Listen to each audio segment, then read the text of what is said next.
భారత్ కూడా తన దాడుల నుంచి ఖచ్చితంగా వెనక్కి తగ్గేది. యుద్ధానికి తెరతీసింది పాకిస్తానే.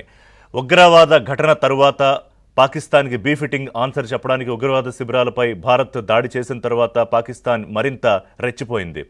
భారత పౌరులు, భారత సైనిక స్థావరాలు లక్ష్యంగా దాడులు ప్రారంభించింది. వందల కొద్దీ డ్రోన్లు అంతర్జాతీయ సరిహద్దు అలాగే భారత సరిహద్దు రాష్ట్రాలపై ప్రయోగిస్తే వాటిని తిప్పికొట్టాము సమర్థవంతంగా.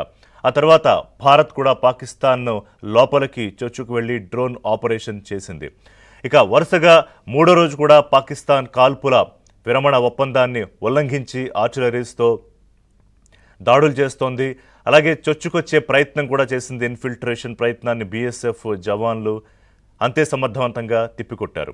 ఇక పాక్ ఎయిర్ బేస్లకు సంబంధించి దాడులు చేసింది భారత్. కానీ ఆ దాడులకు ముందు ఏం జరిగిందో కూడా ఒకసారి మన ఆడియన్స్కి చెప్పే ప్రయత్నం చేస్తాను.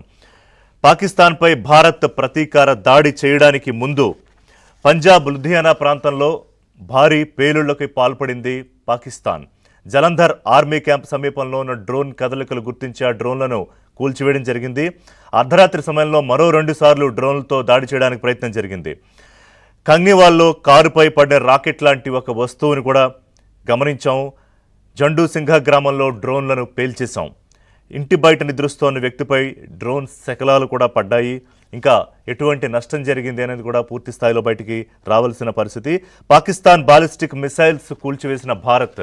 బాలిస్టిక్ క్షిపణులు మన మీద ప్రయోగిస్తే భారత్ పాక్ మీద బాలిస్టిక్ క్షిపణులు ప్రయోగించిందని ఆ దేశం ఒక ఫేక్ ప్రోపగాండా చెప్పే ప్రయత్నం చేస్తోంది. ఎప్పట్లాగే అబద్ధాలు చెప్పే అలవాటున్న పాకిస్తాన్. ఇక జమ్మూలో వరుసగా రెండో రోజు కూడా పాకిస్తాన్ దాడులకు తెగబడింది. జమ్మూ ఎయిమ్స్ సమీపంలో పాకిస్తాన్ డ్రోన్తో దాడి చేసింది. పంజాబ్లో పలు ప్రాంతాలపై పాక్ దాడులకు దిగింది.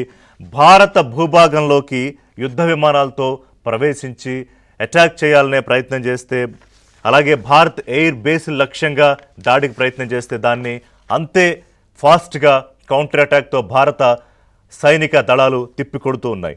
సరిగ్గా నిన్న అర్ధరాత్రి మరింత రెచ్చిపోయే పాక్ బలగాలు. నిన్న సుమారుగా 8-8:30 ప్రాంతం నుంచి దాడులకు తెగబడ్డాయి. ఎక్కడికక్కడ ఈ సరిహద్దు ప్రాంతాలు ఏవైతే ఉన్నాయో సుమారుగా నిన్న మనం అనుకున్నట్టు ఒక 2000 కిలోమీటర్లకు పైగా భారత్ పాక్ అంతర్జాతీయ సరిహద్దు దగ్గర భారతదేశం పూర్తి స్థాయిలో బ్లాక్అవుట్ ప్రకటించింది. ఎక్కడ ఎటువంటి లైట్లు కనిపించకుండా జాగ్రత్తలు తీసుకుంది. కానీ పాకిస్తాన్ తన దాడులు డ్రోన్లు క్షిపణులతో కొనసాగిస్తూనే ఉంది. ఐ హైలీ డౌట్ పాకిస్తాన్కి మరొక పెద్ద శక్తి ఏదో దీనిలో సహాయపడుతోంది అనేది నా అనుమానం. దాని గురించి ఎక్స్పర్ట్స్తో మరి కాసేపట్లో మాట్లాడే ప్రయత్నం చేద్దాం. ఎందుకంటే పాక్ ఎయిర్ డిఫెన్స్ సిస్టమ్ మీద భారత్ ఇప్పటికే దాడి చేసింది. ఎక్కడికక్కడ నిర్వీర్యం చేసే ప్రయత్నం చేసింది. పాక్ మిసైల్స్ను కూల్చేసింది భారత రక్షణ వ్యవస్థ. కానీ భారత సైనిక శిబిరాలే లక్ష్యంగా పాకిస్తాన్ దాడులకు తెగబడుతోంది. రావల్పిండిలోని నూర్ఖాన్ ఎయిర్ బేస్పై మనం దాడి చేశాము. పాకిస్తాన్ అన్ని ఎయిర్పోర్ట్లు మూసేసింది. ఇంకా చెప్పాలంటే ఎయిర్ స్పేస్నే క్లోజ్ చేసిన పరిస్థితి. ఇస్లామాబాద్, లాహోర్, కరాచీలో పేలుళ్లు చేసింది భారత సైనిక దళాలు.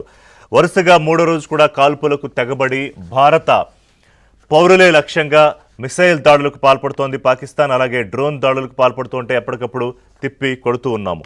ఫతేహ్-1 మిసైళ్లతో జమ్మూ, పఠాన్కోట్ ఎయిర్ బేసులతో పాటు శ్రీనగర్, బియాస్, ఉధంపూర్ పట్టణాలపై దాడికి నేరుగా పట్టణాలపై అంటే భారత పౌరులపై దాడికి ప్రయత్నించింది పాకిస్తాన్.